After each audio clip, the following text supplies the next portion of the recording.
प्रिय विद्यार्थियों, पिछली कक्षा के क्रम में ही आज की कक्षा में भी हम धूमिल की प्रसिद्ध कविता मोचीराम की संवेदना पर चर्चा करेंगे। पिछली कक्षा में हमने चर्चा की थी कि किस तरह से समाज में गरीबों का शोषण होता है। वह व्यक्ति जो खुद भी अमीर नहीं है, खुद भी पैसे की तंगी से जूझ रहा है, वह किस तरह से अपने से गरीब का शोषण करता है, किस चालाकी से उसे उसका शोषण करके उसकी मेहनत का पूरा मुआवजा ना देकर चालाकी से अपने पैसे बचा लेता है। और जिस गरीब आदमी का शोषण होता है, वह इस चतुराई को समझता है और समझकर मन में और दुखी हो जाता है। तो इस मोचीराम कविता में कवि की पूरी सहानुभूति मोचीराम के प्रति व्यक्त हुई है। पूरी संवेदना मोचीराम के साथ है।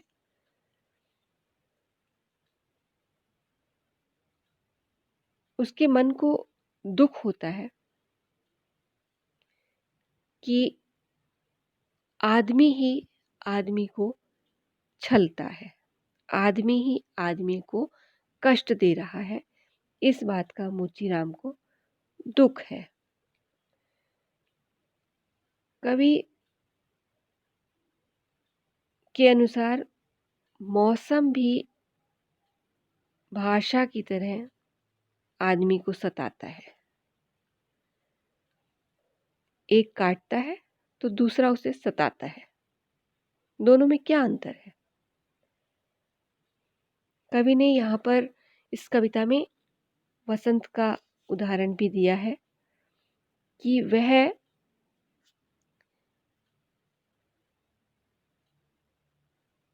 पत्तियों को लटका देता है। वसंत का मौसम पत्तियों को लटका देता है धूप में सूखने के लिए या सींचने के लिए।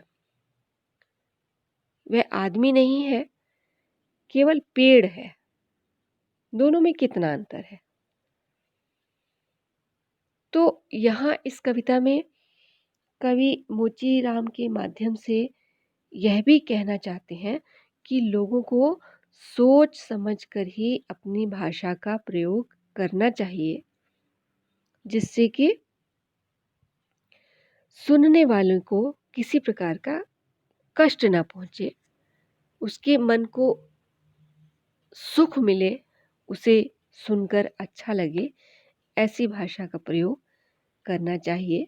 और दूसरी बात ये कि भाषा का प्रयोग करते समय अमीर और गरीब का भेदभाव मन में नहीं होना चाहिए। मोचीराम इस कविता में अपने दिल का दर्द बाबूजी को बताता है। वह कहता है कि बेइज्जती और तीखी भाषा बोलने से मन को कितना दुख मिलता है। अर्थात उसे भी, उसकी भी संवेदना है, वह भी संवेदनशील है कि कोई उससे बेइज्जती से, बुरी तरह से, कड़वे शब्दों में बोल जाता है तो उसे बड़ा दुख पहुंचता है। मेहनत करने के बाद भी उसे उल्टा सीधा सुनने को मिले तो उसे और भी दुख होता है। और फिर कभी-कभी उसके मन में अपने काम के प्रति झुंझलाहट सी हो जाती है। उसका मन काम करने से इनकार करने लगता है। मन नहीं करता कि अब आगे इस काम को करे। चमड़े का काम करने में शराफत की बजाय मानो उस पर कोई, ऐसा लगता है कि उस पर कोई हमला कर रहा हो। कवि को उससे, मोचीराम से सहानुभूति है। हमदर्दी है।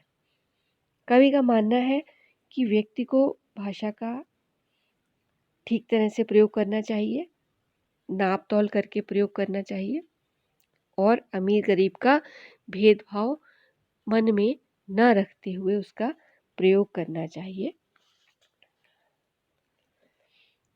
और कवि यह भी कहते हैं कि पेशा एक व्यक्ति का बोध कराता है, जबकि भाषा पर किसी भी जाति का हक है। भाषा स्वतंत्र है, किसी विशेष आदमी का उस पर अधिकार नहीं होता, मगर उसका प्रयोग, भाषा का प्रयोग आदमी को संभल कर करना चाहिए। इस कविता में मोचीराम एक दिलचस्प गलतफहमी का शिकार हो जाता है। कवि उसे समझाते हैं कि आदमी की जिंदगी को किताब से नहीं मापा जाता है, यह तो अनुभव का विषय है। किस मौके पर कौन आदमी कैसा घटियापन दिखा जाता है, इसे अनुभव से ही जाना जाता है। मोचीराम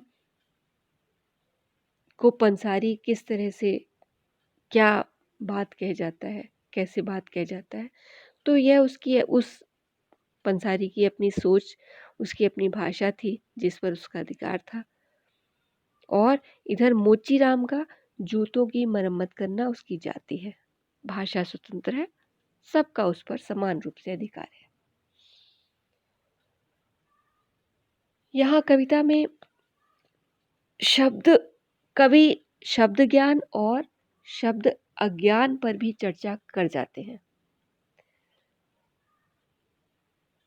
वे कहते हैं कि गरीब अपमान को सहकर खुद को चुप कर लेता है, चुप रह जाता है, मगर यह उस पर किया गया अन्याय है।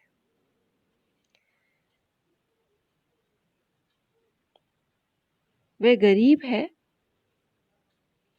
शब्द का जवाब शब्द से नहीं देता, चुपचाप सहन कर लेता है, मगर पेट की आग या भूख एक सच्चाई है और हर गरीब आदमी इस सच्चाई के कारण, इस पेट की आग के कारण, इस हर अन्याय को चुपचाप सह जाते हैं।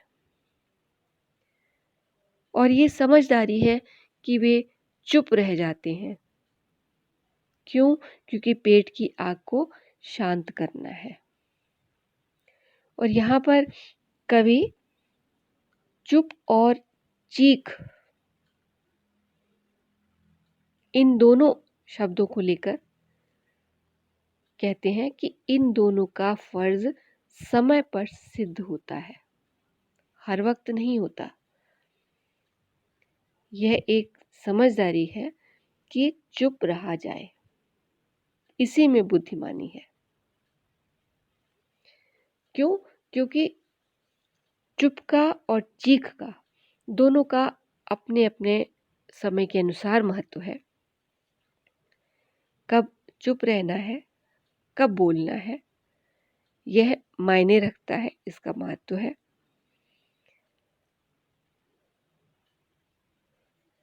दोनों का मतलब तो एक ही होता है, इनकार करना, मनाही करना, विरोध करना। लेकिन उस विरोध को व्यक्त करने का भी एक सलीका होता है, एक समय होता है। इस तरह से इस कविता में मोचीराम के माध्यम से कवि ने समाज में गरीबों के प्रति किस तरह का व्यवहार होता है, किस तरह से उनका शोषण होता है, किस तरह से उन पर अन्याय किया जाता है, इसका उदाहरण प्रस्तुत किया है। और अपने ऊपर होने वाले अन्याय को, अपने प्रति होने वाले अन्याय को, पक्षपात को या निर्दयता को गरीब आदमी समझ भी लेता है, लेकिन चुप रहता है, उसका कोई प्रतिकार नहीं करता। क्यों? क्योंकि इसके पीछे बहुत बड़ा कारण है उसके पेट की आग, और ये सबसे बड़ी सच्चाई है जिस कारण से उसको सब कुछ समझते हुए भी चुप रहने में ही समझदारी दिखाई देती है। यह इस कविता की मूल संवेदना है।